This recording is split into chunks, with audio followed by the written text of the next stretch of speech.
시편을 묵상하다가 예수님께서 조용히 십자가를 지신 사건이 떠올랐습니다.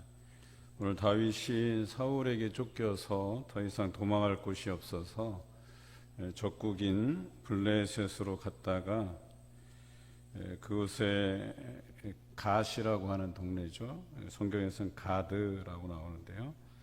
이 가드에서 블레셋 사람에게 붙잡혔을 때에 지은 시로 알려져 있습니다.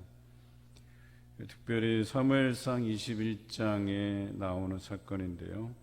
다윗이 가드왕 아기스 앞에서 침을 흘리며 미친 척 했다라는 기록이 있습니다. 우리가 지난번 시편 55편을 묵상하다가 비둘기같이 날개가 있다면 날아가서 편히 쉬리로다 라는 구절을 묵상을 했었죠. 그래서 그 비둘기처럼 멀리 가서 광야에라도 가서 내가 숨어서 편히 쉬면 좋겠다 하는 그런 고백의 묵상이 있었죠. 그런데 오늘 시편의 제목에 보면 요낫 엘렘 르호김 이렇게 나와 있습니다. 요낫 엘렘 르호김에 맞춘 노래 이렇게 기록되어 있는데요. 이 요낫 엘렘 르호김이 뭐냐면 조용히 멀리 날아가는 비둘기라는 뜻입니다. 그래서 55편의 내용에도 관계가 있죠. 얼마나 어렵고 힘들면 비둘기처럼 조용히 날아가서 내가 안식할 곳이 있다면 그곳에서 안식하고 싶다, 편히 쉬고 싶다, 또 거기에 맞춰서 이런 노래를 불렀을까라고 하는 것입니다. 그래도 또 한 가지 의미는 비둘기처럼 연약해서 물론 날개가 있어서 어딘가 피해서 내가 안식한다는 이유도 그런 뜻도 있지만 여기에서는 내가 비둘기같이 연약해서 그래서 이 고난을 감당할 길이 없어서 그냥 조용히 운다, 눈물을 흘린다 이런 표현도 여기 포함되어 있습니다. 그러니까 다윗이 너무나도 힘들어서 이제는 하나님만 바라보고 내가 할 수 있는 것이라고는 조용히 울면서 기도하는 것뿐이다 이런 표현이기도 합니다. 그래서 저는 이 말씀을 묵상하면서 예수 그리스도께서 겟세마네 동산에서 기도하실 때에 하나님께 그렇게 기도했죠. 하나님이 원하시면 이 잔을 내게서 돌려달라고 기도하시죠. 아마도 이와 같이 다윗은 하나님의 인도하시는 그 길임을 알면서도 너무 힘들다 보니까 아마 예수님께서 기도하신 것처럼 이것을 피해갈 수 있는 길이 아님에도 불구하고 그것을 아심에도 불구하고 이 잔을 내게서 돌려달라고 기도했던 것처럼 다윗도 이 상황을 내가 겪어야 될 길임을 감지하고 있었어요. 더 이상 피할 곳이 없어서 여기까지 왔는데 여러분 사실은 적국에 가서는 죽은 목숨이에요. 그리고 그 블레셋이 환호했던 골리앗을 죽였던 인물이니까요. 그런데 여기까지 와서 내가 정처 없이 떠도는 이 인생을 더 살아가야 한다는 그 현실 앞에서 그는 조용히 울 수밖에 없었다. 조용히 하나님께 눈물로 아랠 수밖에 없었다라고 하는 것입니다. 본문 1절에서 6절까지가 자신을 해하려고 하는 그 원수들이 종일 자기를 삼키려고 죽이려고 그리고 내 생명을 엿보았고 또 내 발자취를 지켜보고 있다고 다윗은 고백하고 있습니다. 그 두려움 속에서 자신이 할 수 있는 길은 3절에 기록된 대로 오직 주를 의지하는 길밖에 없다라고 고백하고 있죠.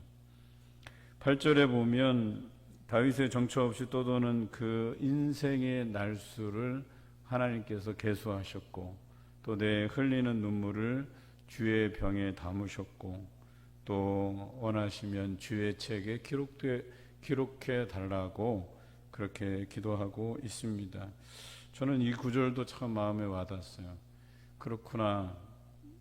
하나님께서 내가 고생한 그 인생의 날수를 기억하고 계실 것이고 내가 흘리는 그 눈물을 주의 병에 담아 놓으실 것이고 또 책에 기록해서 기억해 주시리라고 하는 그것 하나 믿고 다윗이 살아간 거예요.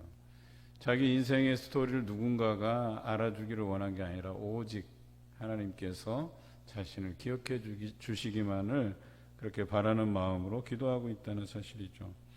여러분 살아가면서 하나님 의지하면서 살아가십니까? 하나님을 의지하는 사람은 다윗처럼 그 어려운 환경 안에서 하나님만을 의지하고 찾게 돼 있어요.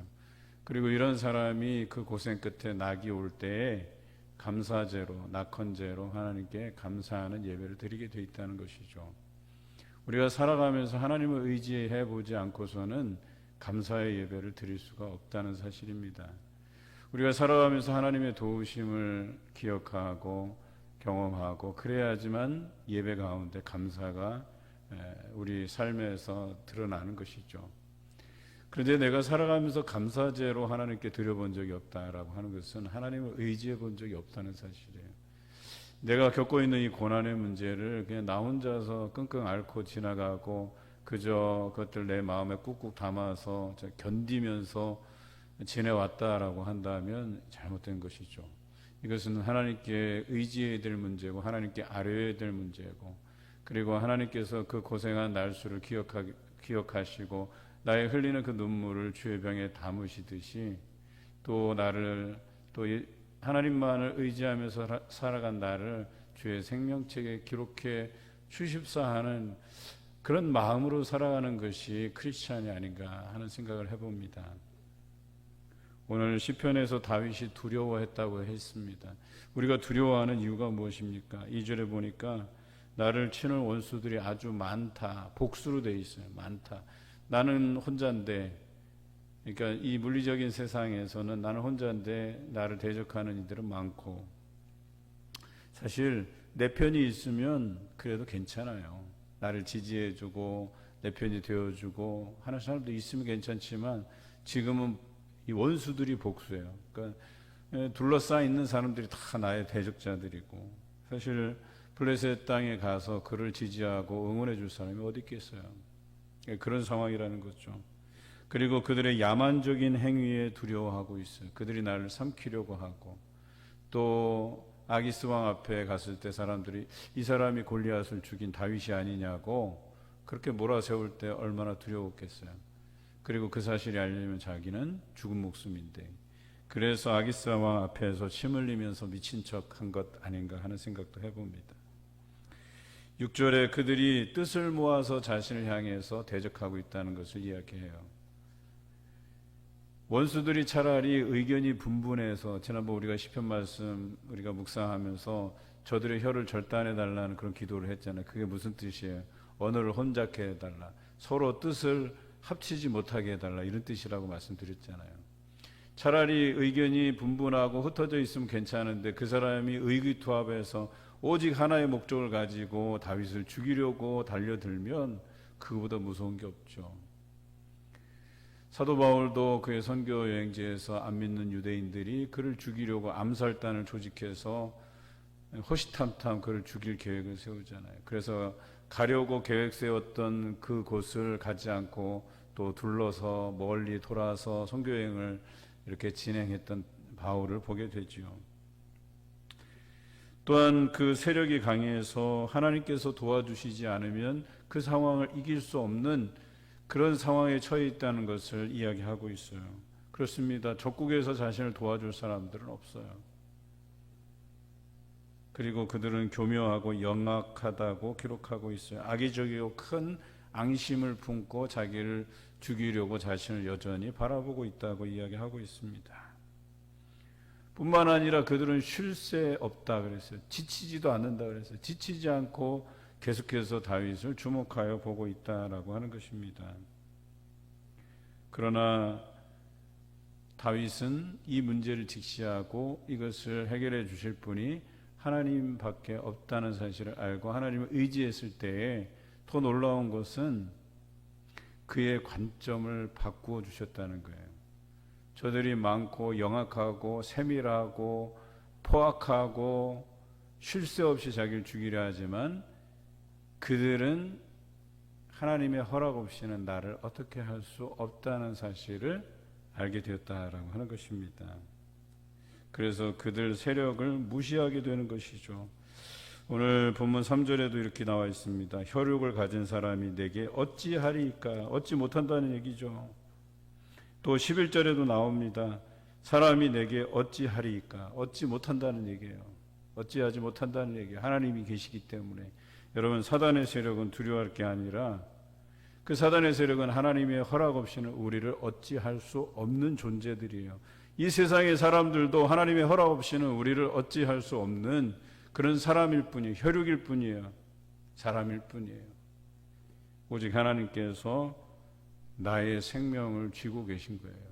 나의 생명 이 여탈권을 하나님께서 쥐고 계시는 거예요. 오직 하나님께만 이 모든 것이 그 권세가 있는 것이지 사람에게 하나님의 허락 없이는 그 누군가를 이렇게 해하려 들어도 해할 수 없는 그런 자리에 서 있다라고 하는 것이죠. 오직 하나님께만 그 권세가 있다는 것이죠. 그래서 다윗은 생각했어요. 그들의 계략이 치밀해도 하나님 앞에서는 성공하지 못할 것이라는 믿음이 있었습니다. 그래서 다윗은 자신의 결국에 대해서 이렇게 고백하고 있어요. 9절입니다. 내가 아뢰는 날에 내 원수들이 물러가리니 이것으로 하나님이 내 편이심을 내가 아나이다. 결국에는 이 악한 이들이 물러날 것이고, 그리고 그 이유의 근본적인 원인은 내가 하나님 편에 있고 하나님도 내 편이시다라고 하는 여기에 근거하고 있는 것이죠. 여러분, 고난을 만날 때에 내가 하나님 편인가를 이렇게 유심히 봐야 돼요. 내가 하나님 곁에 붙어 있는지, 또 하나님께서 나의 편이 되어주시고 계시는지, 이것만 살피면 되는 것이지, 대적이 얼마나 많고 얼마나 포악하고 얼마나 계획적이고 쉴 새 없이 나를 향해서 달려드는가, 이거는 문제될 것이 아니에요. 내가 하나님 편에 서 있는지, 하나님께서 내 편이 되어주시는지, 이 사실이 너무나도 중요하다는 사실이에요. 하나님을 대적하는 이의 결국은 실패하기 때문에 자신이 결국 살아남아서 하나님께 영광을 돌리게 될 것임을 다윗이 알았어요. 그것을 믿었어요. 그래서 그가 할 수 있는 것이라고는 오늘 본문 10절에 이렇게 기록하고 있어요. 내가 하나님을 의지하여 그의 말씀을 찬송하며 여호와를 의지하여 그의 말씀을 찬송하리이다. 여러분, 하나님을 의지하는 사람은 그 말씀으로 인해서 하나님을 높여드릴 수밖에 없어요. 말씀으로 살아가는 것이죠. 내 안에 늘 말씀으로 함께해 주신다는 사실이죠. 그 말씀이 우리를 하나님을 믿는 그 믿음 안에 거하게 만드는 것이죠. 하나님을 의지하는 사람은 말씀에 귀 기울이게 돼요. 하지만 세상을 의지하는 사람은 세상에 귀 기울이게 돼 있어요. 여러분, 이스라엘 백성이 아무것도 없는 광야에서 오직 하나님만 의지했지요. 의지할 것이 없었으니까요. 광야에서 그들이 의존할 만한 것이 없었기 때문에. 그런데 그들이 가나안에 정착해서는 어때요? 의지할 만한 것들이 많았어요. 그 땅의 풍족한 것들을 위해서 아세라, 바알뿐만 아니라 여러 가지 우상, 또 그들이 의존할 만한 경제적인 터전, 또 의존할 만한 사람, 뭐 할 것 없이 너무나도 많았다는 거죠. 그러다 보니까 하나님의 말씀에 귀 기울이지 아니하고 다른 것에 귀 기울이게 되고, 그러다 보니까 하나님을 의지하지 않게 됐다는 거예요. 심지어 하나님을 의지하지 않는 것은 둘째치고 그들이 그런 다른 신들에게 제사하기까지 했다라고 하는 것이죠. 여러분, 하나님을 의지한다는 것이 말로 되는 것이 아니에요. 그냥 말로 내가 하나님을 의지하겠습니다 하면 의지가 되는 게 아니라는 거예요. 저는 때로는 우리가 고난에 처해 봐야 된다라고 강조드리는 이유가 뭐냐면, 우리가 하나님을 날마다 의지하고 그 의지하기 위해서 날마다 말씀 가운데 나아가고 그러지 않잖아요. 그러면 우리 의지적으로 하나님을 의지할 수는 없어요. 이게 불가능한 거예요. 그러다 보니까 우리를 광야 가운데 떠밀기도 하세요. 우리가 그런 광야에 처해 봐야지만 내가 의지할 게 하나님밖에 없구나 하는 것을 깨닫게 되거든요. 새삼. 이스라엘 백성이 가나안에서 다른 신들을 섬길까 봐 하나님께서는 40년 동안 광야 생활을 그들에게 하신 것이죠. 훈련시키신 것이죠. 사실은 가데스 바네아에서 그들이 12정탐꾼을 보냈을 때 그 사건으로 인해서 광야 40년을 더 돌게 하신 것이긴 하지만, 거기서 보면 단 2사람을 제외하고 10사람 부정적인 견해를 밝히거든요. 하나님이 함께 해주신다고 하는 그 말씀을 잊어버리고 그냥 가나안 땅의 거대한 민족들을 보고 두려워 떨었던 거예요. 그래서 하나님께서는 저 가나안에 들어가서 그 땅을 정복하는 것도 문제고, 또 그들이 그곳에서 다른 의지할 것들이 너무 많은 것도 문제고, 그래서 광야 40년을 통해서 단련시키시고 훈련시키셔서 오직 하나님만 의지하게 했다는 거예요.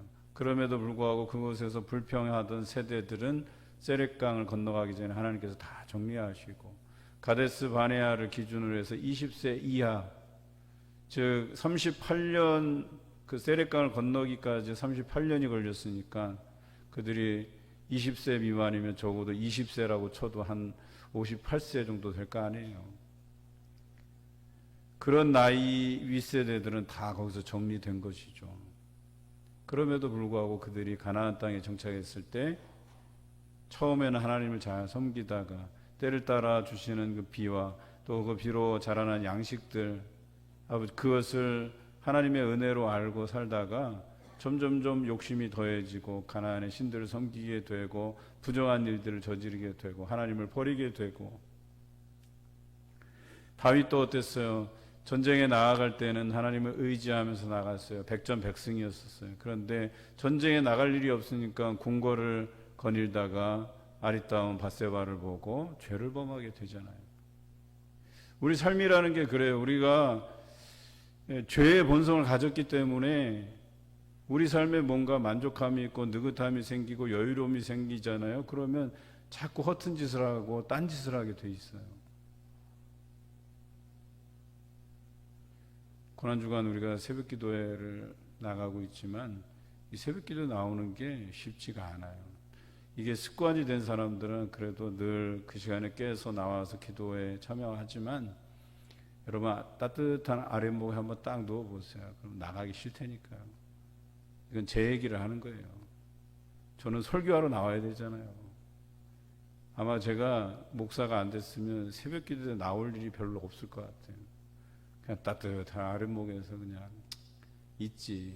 또 요즘같이 온라인 발달한 거 새벽에 깨서 안 들어도 되지 않아요? 그냥 낮에 그냥 시간 날 때 한번 틀어서 보면 되는 거지 뭐. 이게 우리의 본성이라니까요. 뭐 저만 그런 건 아닐 거라는 생각이 드는데, 그렇다는 얘기예요. 우리가 광야로 내몰아가지 않으면 우리 인생이 하나님을 신뢰하고 절대적으로 의지할 수 있는가라고 하는 것들을 솔직하게 한번 생각해 보자는 거예요. 그래서 때로는 고난주간을 통해서 내 자신을 광야로 내몰아 보는 거예요. 평소에 다니지 않던 새벽기도에도 나와야 되고, 또 우리가 함께 그 고난의 예수 그리스도를 묵상하면서 다시 우리의 신앙을 재점검해 보는 거죠.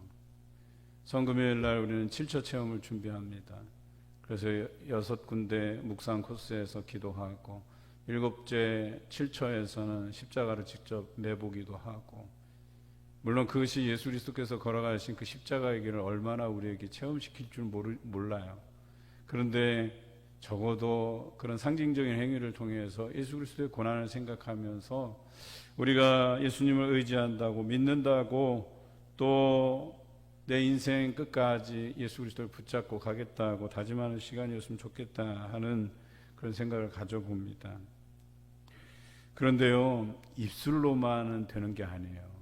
이 고백은 우리가 광야에 내몰아져서 정말 붙잡을 때가 하나님밖에 없을 때, 그 환경에 처해 봤을 때 알게 된다는 거예요. 제 멘토이신 여러 목사님들, 또 저의 목회상담 선생님들 얘기가 항상 그래요.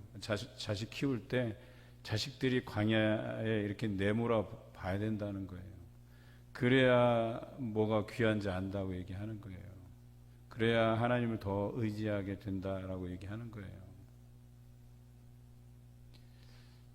우리 첫째 충건이가 이제 청주에서 대학 생활을 하는데, 뭐 우리가 풍족하게 용돈을 주지 못하는 형편이다 보니까 제가 대충 알아요. 이제 요쯤 되면 용돈이 거의 간당간당 하겠구나 하는 그런 생각이 들어요. 그래서 그 버스 정류장까지 태워다 주면서 그런 얘기를 해요.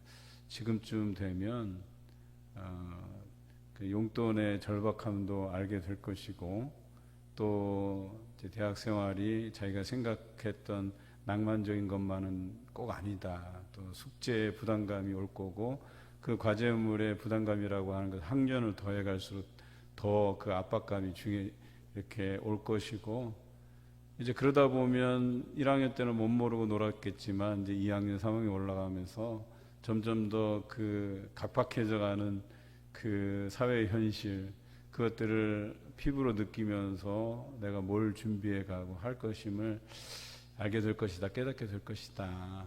저는 그런 얘기를 한번 했었어요. 여러분, 우리 하나님께서 여러분을 대하실 때 여러분이 그 여유로운 생활 환경 안에서 또 뭐 하나 불평할 만한 것이 없는 그런 환경에서 살다 보면 점점 하나님을 덜 의지하게 되고, 그러다 보면 여러분을 건강의 상황에 내몰기도 하고 경제적인 압박감을 느끼기도 하시고 또 여러 가지 문제로 인해서 광야로 내모시기도 한다는 얘기예요. 그런데 중요한 사실은 내가 광야에 서 있을 때 하나님의 은혜를 기억해야 된다는 거예요. 그때 내가 하나님을 부여잡을 수밖에 없는 그 사실로 인해서 내가 감사해야 된다는 사실이에요. 그렇지 않으면 내가 깨닫지 못해서 멸망하는 짐승과 같아서 그냥 지옥불에 내던져질 수밖에 없는 그 상황을 하나님께서 보기 싫어하셔서 우리를 광야로 내모신다는 사실이죠. 우리는 이 사실을 기억해야 돼요. 오늘 다윗은 그 상황에서 내가 할 수 있는 것이라곤 나에게 들려지는 그 하나님의 말씀을 듣고 주를 찬송하는 일밖에 없습니다. 이렇게 고백하고 있거든요.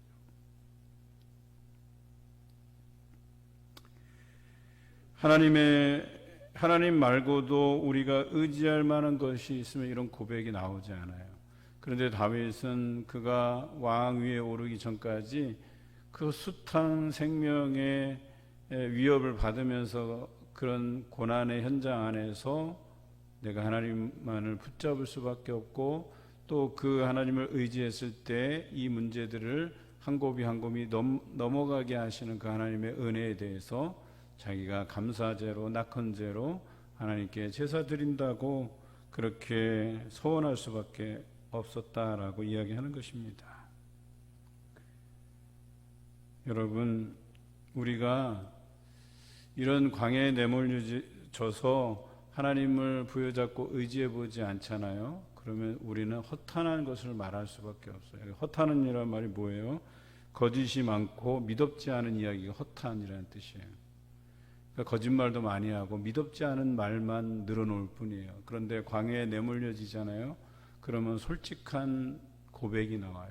내가 하나님을 의지할 수밖에 없는 그런 상황에 내몰려지면 솔직한 고백을 할 수밖에 없어요. 나는 연약하고 지혜롭지 못하고 무지하고 나는 악한 죄인이고, 그래서 이런 상황에 맞닥뜨려져서 오직 하나님만 의지한다고 내가 지금까지 지었던 죄악들 낱낱이 하나님 앞에 고백드릴 수밖에 없고, 그런데요, 그 삶이 오히려 우리에게는 감사한 삶이라는 거예요.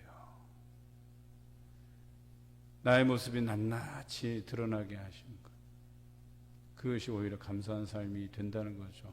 어제 우리가 워룸이라고 하는 영화를 봤는데요, 거기에 보면 부인이 남편을 위해서 기도하는데 그 내용 중에 하나가 뭐냐면 그의 거짓이 낱낱이 드러나게 해달라는 기도를 해요. 그런데 그가 제약회사 다니면서 여기저기 띄어먹은 것들 다 들통나게 해서 직장을 잃게 만들고, 그리고 와서 보니까 아내가 그 기도실에서 기도했던 기도의 제목들이 낱낱이 기록되어 있는 거예요.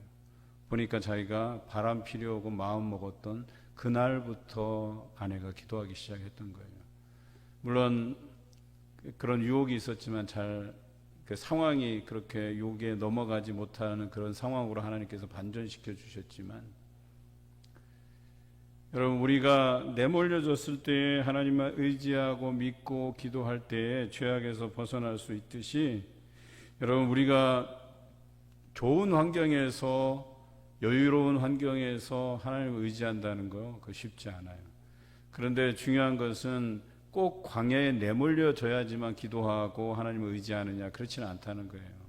그래서 우리가 그런 연습을 해가는 것이 예수님과의 동행, 사순절 말씀 묵상이라는 거예요. 말씀을 계속해서 묵상하다 보면 제일 먼저 나에게 오는 부담감이 어렵다는 거예요. 야, 이거 쉽지 않네, 어렵네. 묵상하는 것도 어렵고 영성일기 써가는 것도 어렵고. 여러분, 그런 거라니까요. 하나님을 의지한다고 하는 게 입술로만 고백해서 되는 게 아니라는 거예요. 내가 하나님을 의지합니다 라고 말한다고 해서 그게 하나님을 의지하게 되는 게 아니라는 거예요. 그것이 내 삶에서 이런 말씀의 묵상의 훈련들, 내게 들려지는 그 말씀이 내 삶에 녹아지고 나타나고 경험되고 이래야지 우리가 하나님을 의지하게 되는 것이지, 깨닫게 되는 것이지, 그냥 입술로 나는 하나님을 의지합니다 한다고 해서 되는 게 아니라는 거예요. 이러한 노력들이 있어야지만 된다는 거예요. 아니면 그런 노력들이 없으면 차라리 하나님 나를 광야에 내몰아서라도 내가 이 힘든 경험들을 통해서 하나님을 의지하게 해달라고 기도해야 되는 거예요. 근데 다들 광야에 내몰려지기는 싫으시잖아요. 그러면 우리가 할 수 있는 최소한의 것, 매일 말씀 묵상하는 길이에요. 그것으로 나를 쳐서 복종시키는 거예요. 하나님 앞에. 하나님께서 나로 하여금 이 말씀을 통해서 느껴지게 하는 것들이, 그래서 영성일기로 써내려가는 그것들이 나에게 족쇄가 돼서 그렇게 살 수 없도록 나를 몰아가야 되는 거예요. 그게 말씀에 붙들린 삶이라고 얘기하는 거예요. 여러분, 하나님의 말씀에서 자유로워지잖아요. 그러면 죄 가운데 거하게 돼 있어요. 하나님을 의지하지 않게 돼 있어요. 그게 죄의 본성이라고 하는 아주 무서운 거예요. 예수 그리스도가 아니면 이것을 해결할 길이 없다는 거예요. 그분의 말씀을 우리 안에 계속해서 되뇌이지 않으면 우리는 죄 가운데 거할 수밖에 없는 존재라고 얘기하는 겁니다. 그냥 여러분 생각, 나는 그냥 예수 그리스도를 믿는 사람이야, 이걸로 되는 게 아니라는 거예요.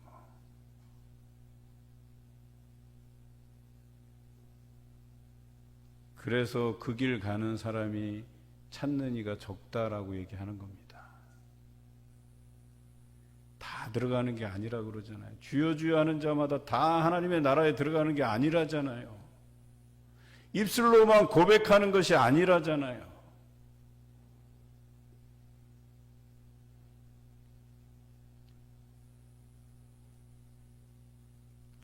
예수님께서 제자들을 부르실 때 내가 너 이것도 보장해 줄게, 저것도 보장해 줄게, 그러니까 나를 따라 라고 말씀하신 게 아니잖아요. 그냥 따르라고 말씀하셨어요. 다 버려두고 예수님을 따랐다 그랬어요. 다 버린 줄 알았는데 여전히 버리지 못한 것들이 있었어요. 그리고 우리가 요한복음 새벽에 묵상에 가는데 예수님을 부인하기까지 하잖아요. 그런 일이 있은 후에야 그들을 단련시키셔서, 그래서 그들이 진정으로 예수 그리스도를 따르지 못했구나 하는 그 후회함으로 인해서 그들이 통곡하고 애곡하고 깨달음이 있고서야 자신들을 십자가에 내어주기까지, 그렇게 순교하기까지 복음의 전도자로 일했던 것이에요. 그냥 내가 주를 따를 수 있습니다 라고 이런 결의에 찬 어떤 그 의지로서는 부족했던 거예요. 그걸로 되는 게 아닌 거예요. 베드로가 자신을 부인하지 않겠노라고, 자기는 죽기까지 예수님을 버리지 않겠다고, 그런데 닭 울기 전에 3번 부인했어요. 그게 우리의 현실이라는 거죠. 입술로 의지로 되는 게 아니라는 거예요.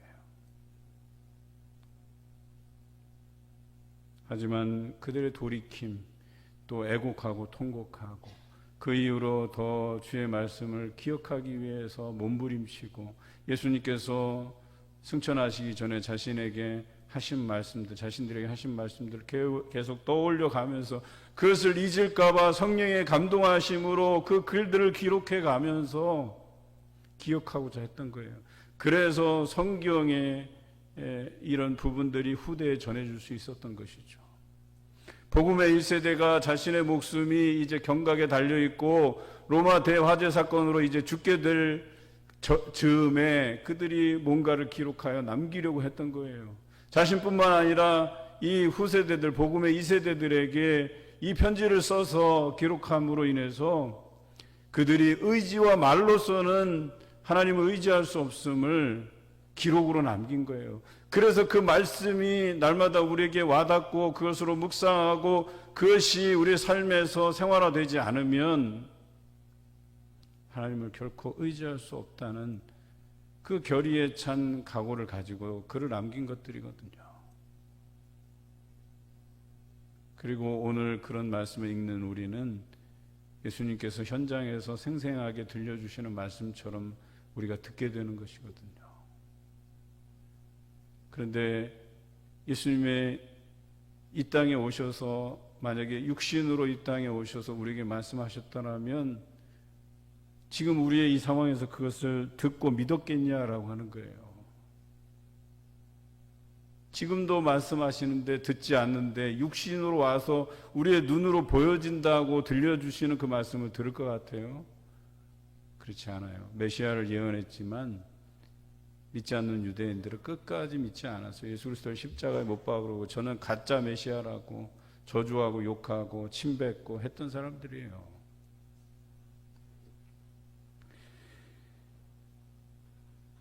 이제 다윗과 같은 믿음 안에서 사는 사람은 11절 같이 하나님을 의지하였기에 사람이 내게 어찌할 수 없다는 그 믿음을 가지고 살아가는 사람들입니다. 여러분 고난 중에 있습니까?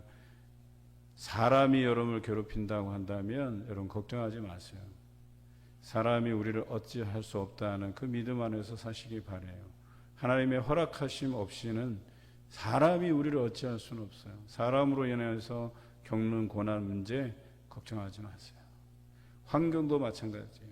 하나님께서 주관하시는 환경, 세상을 통치하시고 창조하시니까 우리를 보호하시는데 문제될 것이 뭐가 있어요? 적어도 우리가 이런 믿음 안에서 살아간다면 우리가 하나님께 드릴 수 있는 것은 낙헌제로, 감사제로 예배 드릴 수밖에 없어요.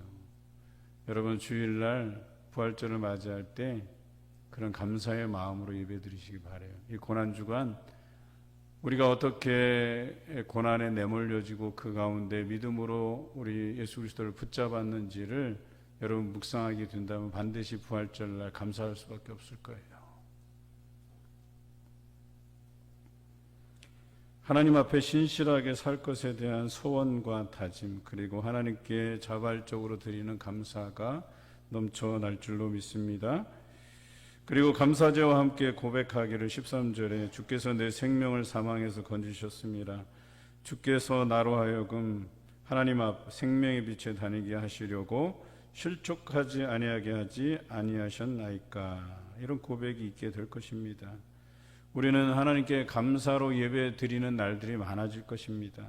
하나님을 의지하면 할수록 그런 날이 여러분에게 더해져 갈 것입니다. 말씀이 내 삶에 살아나고 깨달아지고 꿀송이처럼 달아지고 느껴질 그것이 내 삶에 살아있다는 것을 느껴갈 때에 이제 내 삶에 다른 것은 필요 없다고 여기게 될 것입니다. 내가 오직 말씀으로 살게 될 것이라는 고백이 있게 될 것입니다. 사람이 떡으로만 살 것이 아니고 하나님의 입으로 나오는 모든 말씀으로 살 것이라 하는 그 진리가 우리에게 경험될 것입니다. 우리는 특별한 한 주간을 보내고 있습니다. 예수님께서 걸어가신 그 고난의 길을 묵상하며 걷고 있습니다. 내 삶에 찾아온 힘든 순간들이 오직 예수님만 바라보고 붙들게 하실 것입니다. 그때 도우시는 예수님을 경험하게 될 것이고 또 감사로 예배드리게 될 것입니다. 믿음으로 걷는 이 고난의 한 주간 되시길 주님의 이름으로 기원합니다.